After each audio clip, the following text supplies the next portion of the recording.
Hello bachcho, let's read the question. The question says an electron microscope using electron accelerated by a voltage of 50 kV. Determine the de Broglie wavelength associated with the electrons. ये मेरा first question है. उसके बाद मेरा जो question है वो ये है, taking other factors such as numerical aperture etc.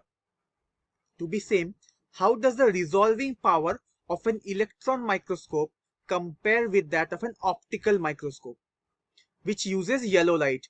हमें येलो लाइट की भी बता दी गई है कि हाँ ये येलो लाइट यूज करती है. The key concept used in this question वो ये है डी ब्रॉयज हाइपोथेसिस. मैं इसको लिख देता हूं. की कंसेप्ट क्या है मेरा? वो है de Broglie hypothesis. De Broglie hypothesis.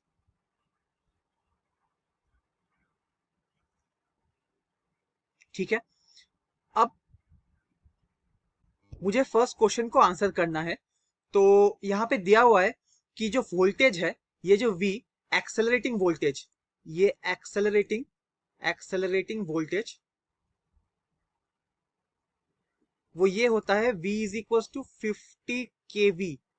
इसको एसआई में कन्वर्ट कर ले तो ये होगा 50 इंटू उसके बाद 30, क्योंकि किलो है, मतलब 50,000 वोल्ट. ओके. तो डी ब्रॉयज वेवलेंथ क्या होता है? वी नो लैम्डा, ये क्या होगा? h by √2 m ev. ये m क्या है?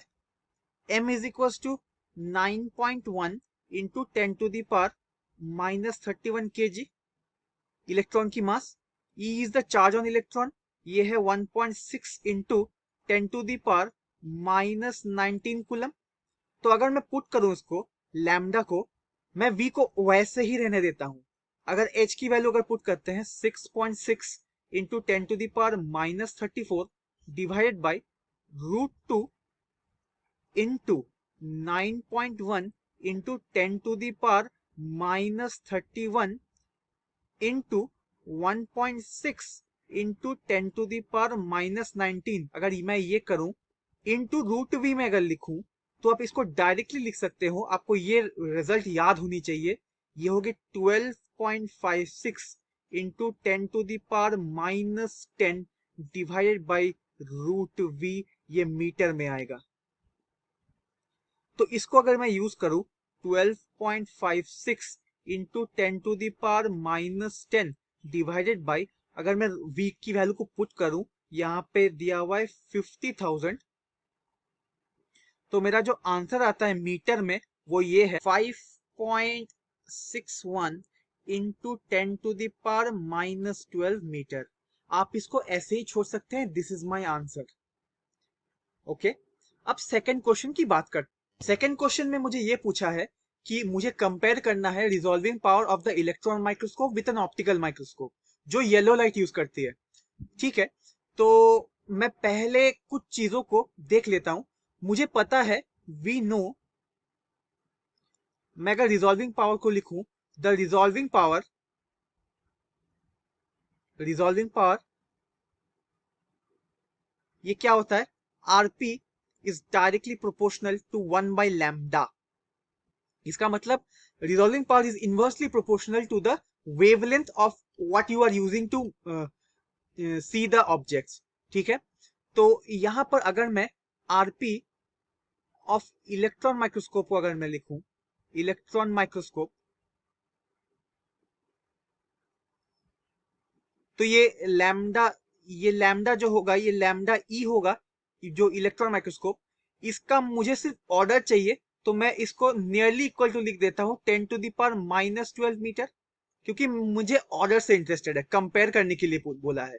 I hope you agree with this.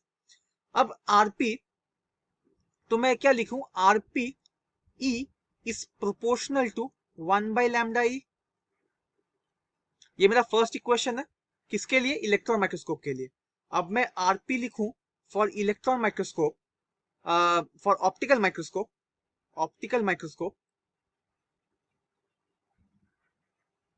ये जो लैम्डा ऑफ येलो कलर का जो वेवलेंथ होता है, इसका जो लैम्डा होता है, ये प्रोपोर्शनल होता है 10⁻⁷ मीटर के।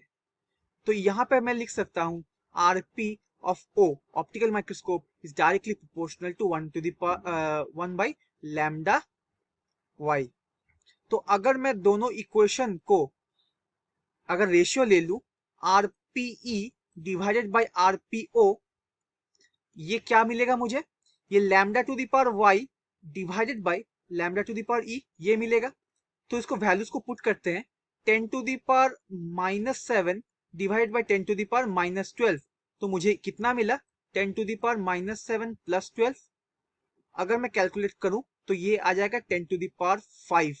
इसका मतलब RPE is equal to 10⁵ times of RPO। तो यहां लिख सकते हैं the resolving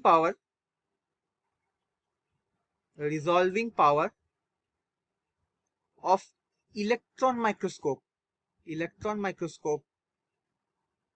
is 10⁵ times that of optical microscope.